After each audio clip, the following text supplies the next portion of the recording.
Hello बच्चों, let's read the question. The question is a 20 microfarad capacitor is charged by 30 volt DC supply and then connected across an uncharged 50 microfarad capacitor. Calculate the initial and final energies. How will you account for the difference in energies? ठीक है, एक तो हमें initial और final energies निकालनी है और एक आपको difference निकालना है energy में. ठीक है, तो अब देखिए इसमें की concept हमारा क्या रहेगा. की कॉन्सेप्ट में सबसे पहले तो आपको पता होना चाहिए कि जब हम किसी चार्ज कैपेसिटर को अनचार्ज कैपेसिटर से कनेक्ट करते हैं, ठीक है, ये चार्ज है तो इसका पोटेंशियल हमने मान लिया V1 है जो हमें गिवन है 30 वोल्ट और इसका कैपेसिटेंस है 20 माइक्रोफैरेड. इसको हमने कनेक्ट किया है अनचार्ज से, मतलब V2 जो है मेरा वो 0 है और ये 50 माइक्रोफैरेड का कैपेसिटर है. जब कनेक्ट करेंगे तो चार्ज का फ्लो होगा from high potential to low potential, तो चार्ज जो होगा वो यहाँ से यहाँ फ्लो करेगा. तो फाइनली मैंने चार्ज अब मान लिया है कि अब जो चार्ज हो गया है फाइनल कंडीशन में वो हमारा कितना हो गया है, V हो गया है दोनों का. ठीक है, जो हमारा V फाइनल है ये मेरा 20 माइक्रोफैरेड का है और ये मेरा 50 माइक्रोफैरेड का है. तो की कॉन्सेप्ट में जब मैं V फाइनल की वैल्यू निकालूंगी तो हम जानते हैं Q इक्वल्स टू क्या होता है, CV होता है.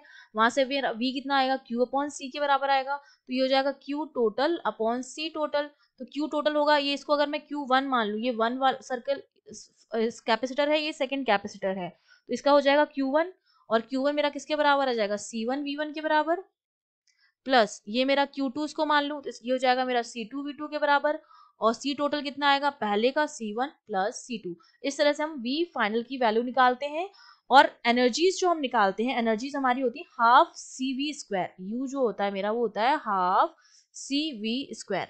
ठीक है, तो इस तरह से हम इसको कैलकुलेट करेंगे, फॉर्मूलाज यूज करेंगे हम. तो सबसे पहले तो मैं बी फाइनल निकाल दूं.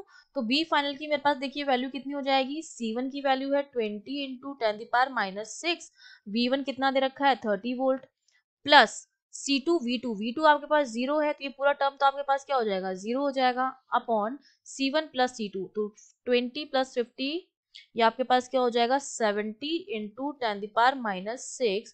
तो इसको जब आप सॉल्व करेंगे तो इसकी वैल्यू आ जाती है 60/7 which is equals to 8.57 volt. ये तो मैंने क्या निकाल दिया, उन दोनों का कॉम्बिनेशन का फाइनल पोटेंशियल डिफरेंस निकाल दिया है. ठीक है, कॉम्बिनेशन का. अब मुझे निकालनी है एनर्जीज.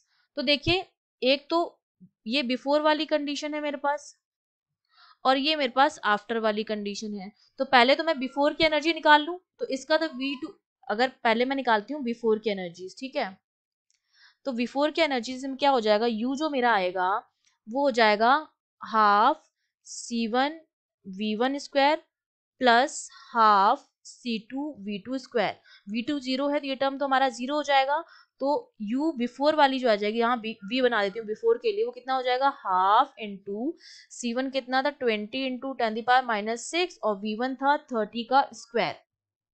तो ये वैल्यू जो आ जाती है U बिफोर की वो हमारे पास कितनी आ गई है 90 इंटू 10⁻³ जूल.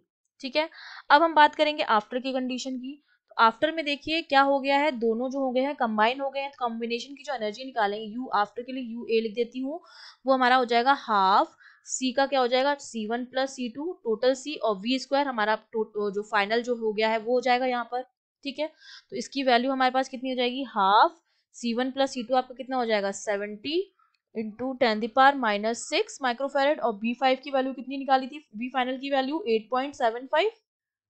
तो ये मेरे पास हो जाएगा, या फिर आप 60/7 का स्क्वायर भी लिख सकते हैं, तो ये हो जाएगा 60/7 का स्क्वायर. तो जब हम सॉल्व करेंगे आफ्टर की एनर्जी तो वो हमारे पास आ जाती है 2.57 इंटू 10⁻³ जूल. तो आफ्टर की एनर्जी जो आई है वो पहले की एनर्जी की क्या आई है, बिफोर की एनर्जी की कम आई है. इसका मतलब क्या हुआ है, हीट लॉस हुआ है हमारे पास.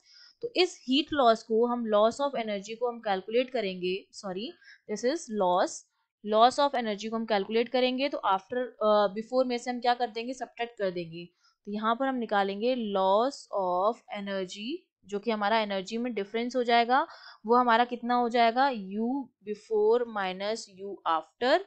ठीक है, तो ये हमारा U बिफोर कितना आया था 9, सॉरी ये हमारे पास कितना आया था 9 इंटू 10⁻, ये 9 है आपके यहाँ पर. ठीक है, ये वाली जो वैल्यू आपकी आई थी ये आपकी है 9 इंटू 10⁻³ जूल. ठीक है, तो यहाँ पर ये कैलकुलेट करेंगे तो हो जाएगा 9 into 10⁻³ and that is subtract 2.757 into 10⁻³ इसको जब हम सॉल्व करेंगे तो वैल्यू आती है 6.43 इंटू 10⁻³ जूल। इतना हमारा क्या हुआ है, लॉस ऑफ एनर्जी है। और ये जो लॉस ऑफ एनर्जी होती है किसके फॉर्म में होती है, it is in the form of heat and radiation जो होती है, ईएम रेडिएशन, उनके फॉर्म में होती है ये। ठीक है, तो ये हमारा क्या हो गया, आंसर हो गया। I hope you understood well. All the best.